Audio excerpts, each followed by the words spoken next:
पाहिजे. खरं तर अलीकडच्या कालखंडामध्ये ज्या पद्धतीने नारायणराव कुचेंनी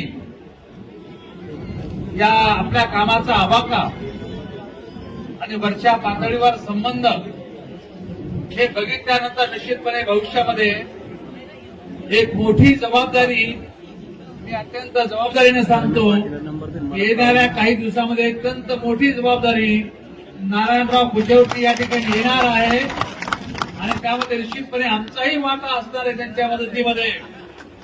आणि त्यामुळं एक अत्यंत कुशाग्र बुद्धीचा, एकदम मला सांगतो की सामान्य माणसाला हवा असणारा, पुढेही वागणारा, म्हणजे मोठ्यांची इज्जत करणारा आयुष्यामध्ये पाहिजे काय.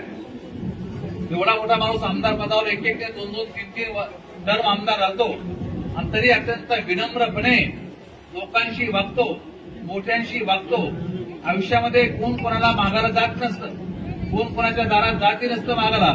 परंतु हा जो त्यांचा स्वभाव आहे, हा स्वभाव मी कालच विष्णूला बोलत होतो की तुम्ही जरा नारायणराव सारखं वागायचं शिका. भाऊसाहेबला मी शिकत होतो की तुम्ही जरा नारायणराव बरोबर आहे मी सांग की त्यांच्यासारखं शिका.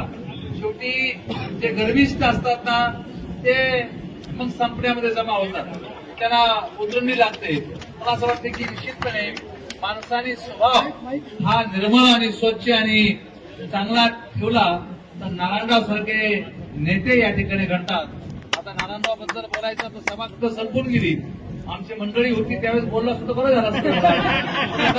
ठीक आहे, काय हरकत नाही. माझा मेसेज हा आहे की एक लंबे रेस का घोडा है ये, और बहुत दूर तक जाने वाला है.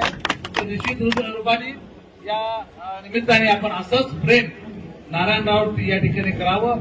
राहिला कार्यकर्त्यांच्या मनातला प्रश्न विधीच्या संदर्भामध्ये आम्ही अगोदरच 10 दिवसा अगोदरच पत्र देऊन टाकलेलं आहे.